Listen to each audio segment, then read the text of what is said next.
We saw a lot of brand new games at E3 2017. I'm Falcon, and today on gameranx, here's a list of the best newly announced games of E3 2017. This is a list of announced games, not necessarily shown games, that either were brand new or we hadn't heard anything about them in so long that it's basically like announcing a new game. Number 20 is A Way Out. From the creator-director of Brothers: A Tale of Two Sons comes a new co-op adventure. The two people play the game in a split screen that continually shows everything going on from both perspectives of both characters. It takes place in a prison and is the story of escaping the prison as well as obviously living on the lam. It's meant to be an emotional adventure that is a co-op, puzzle-solving, stealth-driving, lots of different types of gameplay type game, which is extremely interesting as far as I'm concerned. Number 19 is Dishonored: Death of the Outsider, which shows Billy Lurk doing exactly that, lurking around in the shadows, and eventually saving Dowd, the star of the Brigamore Witches DLC, as well as the Knife of Dunwall, which came together to be a great story that went alongside the original Dishonored story. This one, however, comes off as a bit more sequel-y. We don't know with 100% certainty whether this is a DLC or a standalone,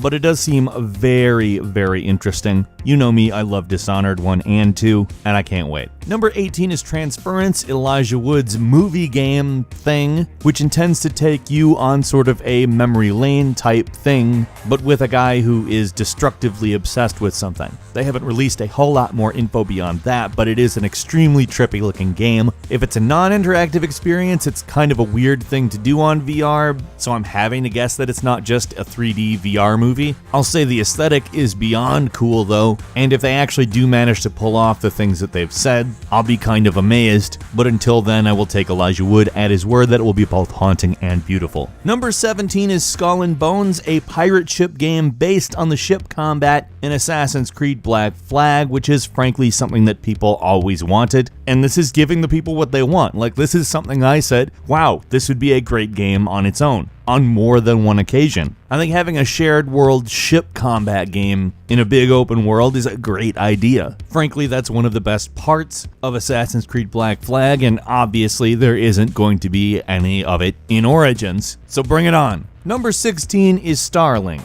a game that kind of reminds me of No Man's Sky in aesthetic and Mass Effect in plot, as you battle an evil artificial intelligence. It's coming out for all the platforms, but the easily most interesting version is the Switch one, which allows you to modularly build a spaceship that apparently acts somewhat like an amiibo with NFC. When you swap out parts on the figurine, apparently it is going to change what is going on in the game, which is very, very interesting. There has not been a lot more information beyond that, other than the very cool looking aesthetics and the, actual plot in it, which kind of gives it a step above No Man's Sky, but again, we don't know for sure. It does look quite promising though. Number 15 is a new Kirby game that is a new Kirby game. An actual Kirby game, not like a gimmick Kirby game, like a 4-player, straight Kirby game. It doesn't appear to contain any of the drawing gameplay, it seems to just be a platformer, and I am very happy about that. Around the time it came out, we didn't really talk a lot about it, but that was something I was actually somewhat disappointed in. I didn't really enjoy that game. And to see a more traditional Kirby game expanding the gameplay to cooperative without completely messing up what makes a Kirby game, I'm pretty interested in. Number 14 is Ori and the Will of the Wisp, which I'm going to go ahead and have to say I'm pretty much 100% sure is going to be the prettiest platformer of all time. Frankly, Ori and the Blind Forest kind of held that title already for me, and to see the new one coming out and build on that aesthetic and make it look more detailed, delve deeper into it, show us more variety in landscapes, and once again sort of destroy us emotionally just with music and visuals without really even knowing what's going on. But it looks like they are definitely going to take advantage of the fact that the game will be compatible with 4K, but it seems like even without that, it's going to be the prettiest platformer I've seen. Now, whether or not it's the absolute best game of all time in the platforming genre, I don't know, but I mean, you can't say that Ori doesn't distinguish itself from literally every other platformer in that way. Number 13 is Yoshi, which looks like a phenomenal new entry to that Nintendo series. It brings the aesthetic into a cardboard, sort of lo-fi, maybe construction papery look, but keeps the color very high, very rich palettes, and in a couple of ways actually reminded me of South Park. But the gameplay looks to be intact. It is now 2.5D. You'll be able to switch the level in orientation, as well as go in and out of the background, aim in and out of the background when throwing eggs. There's always a special place in my heart for a Yoshi game, especially ones that don't mess too much with the core idea of the game, and this really looks like the next step in the evolution of the Yoshi series. I'm excited for it. There will never be a time that I will not try a new Yoshi game. Number 12 is Beyond Good and Evil 2, which technically was announced a very long time ago, but it seemed to be vaporware and totally gone, so when they said they were making it, it was like, are you kidding me? The original game was meant to be a trilogy, but clearly things didn't work out that way. Granted, this is going to continue the plot of the first, so it will act like a trilogy. However, there will be a lot of differences due to the development of hardware and expectations. And they're intending to make the game a lot more cinematic in scope. Their intent is to make it more immersive and complex than the original game, and frankly, it's a really interesting prospect. I mean, hell, it's talking animals. When somebody actually manages to do that and not have it come off as dumb, I mean, they've already succeeded at something. Number 11 is Monster Hunter World, the very popular co-op game about, you guessed it, hunting monsters. Isn't playing around when it adds world to the name. This is a huge open world game you can play with some friends and enjoy that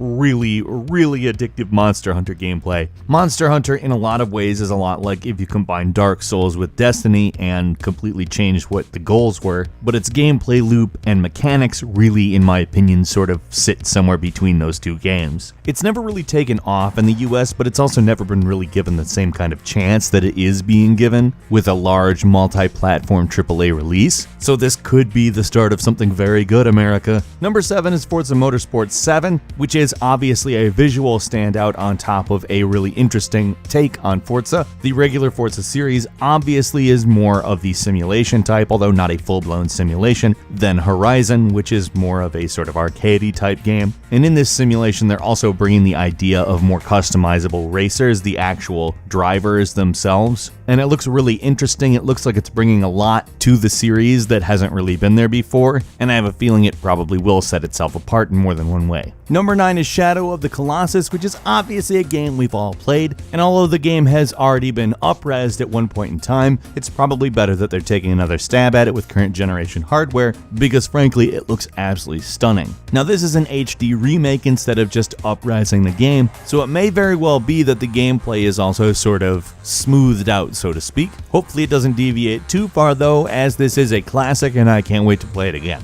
Number 8 is Metroid Prime 4, which is a new first-person shooter. Frankly, aside from the original Metroid series as well as Super Metroid, Metroid Prime is pretty much the gold standard for a new Metroid game. This is something people have asked for non-stop every year for many years now, and it's extremely exciting that they're doing it. If you are wanting a new 2D one, there is also a 2D Metroid coming to 3DS, so don't feel left out in the cold. Metroid is back, and it's with a vengeance. Number 7 is Assassin's Creed Origins, which has taken a couple of extra years because they needed to inject some freshness into this game. It looks a lot like, and I say this tentatively, they actually have. This is a game that looks nothing like previous Assassin's Creed games, giving you a lot of open area as well as attempting to actually create systems that make it so that open area feels dense despite actually having slightly less dense towns. There's a climb everything mechanic, a very detailed new combat system that there has been some argument about, but I think sounds like a positive development. And overall, if it all comes to fruition, I'm cautiously optimistic this will probably be a really good Assassin's Creed game. Number 6 is The Evil Within 2, which shockingly enough totally took me by surprise.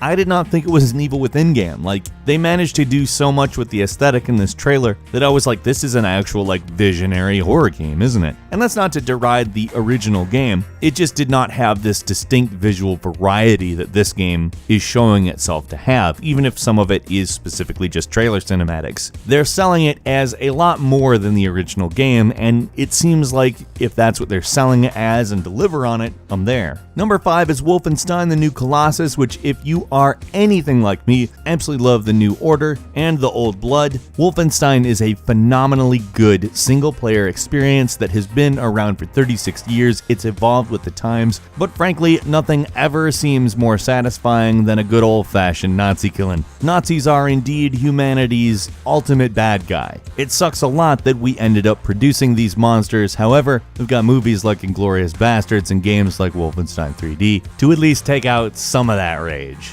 Number 4 is Metro Exodus, a game that pushes out a very interesting, obviously post-apocalyptic, kinda steampunk, kinda not aesthetic, with a lot of wolf mutants that frankly will haunt me for days. Can't wait to get the game, by the way, and presents a sort of frigid wasteland that used to be a populated city with very, very sparse supplies and ammunition that you're going to have to scavenge around for and keep yourself alive. Without being a horror game, it kind of has a horror feel to it, and post-apocalyptic horror to me always works. Number 3 is a Pokemon game for Nintendo Switch, being the very first mainline Pokemon game to ever exist on a console. All of the mainline games have existed purely on handhelds, but this is Game Freak making a Pokemon game for Nintendo Switch. Now, this is obviously one of the most exciting things in the world for any millennial, and in a lot of ways it's basically the dream come true, so hard to imagine how they could mess this up. Number 2 is Life is Strange Before the Storm, which functions as a prequel to the original Life is Strange, and it will center around Cloprice and Rachel Amber. This is going to be a 3-chapter story, unlike the 5-chapter Life is Strange. It is not going to be developed by Dotnod because Dotnod is working on another Life is Strange game, which is not the worst thing in the world if you ask me. This is going to flesh out the things that sort of led up to Life is Strange, perhaps even maybe explain some of what was going on in that game, because although we do kind of know what's going on in that game, it definitely could use more. I think it could always use more. Frankly, it's a fun game. And finally, number 1 is Anthem, which I have to say is a stunning, absolutely phenomenal looking shooter that gives off some Destiny vibes, some Titanfall vibes, a little bit of the Infinite Warfare stuff going on, but all brought into something that BioWare is claiming also has a story, and frankly looks like one of the prettiest co-op open world shooters there is. That's not to deride Destiny at all, but this kind of looks like it might be the thing that Destiny was trying to be, except for not several years later after a lot of work. It kind of seems like they just got it right the first time. Now, obviously I can't say with any certainty that that's the case, but looking at the gameplay, it looks really tight. I was engrossed in the actual gameplay that was shown in a way that I can't really definitely say I was with the first Destiny gameplay. We did a full video on Anthem and everything you need to know about it. I would highly recommend checking it out because it is a highly, highly exciting game, and if it pans out, it's going to be really good. Out of everything announced at E3, what was your favorite thing? Leave us a comment, tell us what you think. If you enjoyed this video, please click like, and if you're not subscribed, now would be a great time to do so. We upload brand new videos every day of the week. The best way to see them first is, of course, a subscription. As always, we thank you very much for watching this video. I'm Falcon. You can follow me on Twitter at Falcon the Hero, and we'll see you next time right here on gameranx.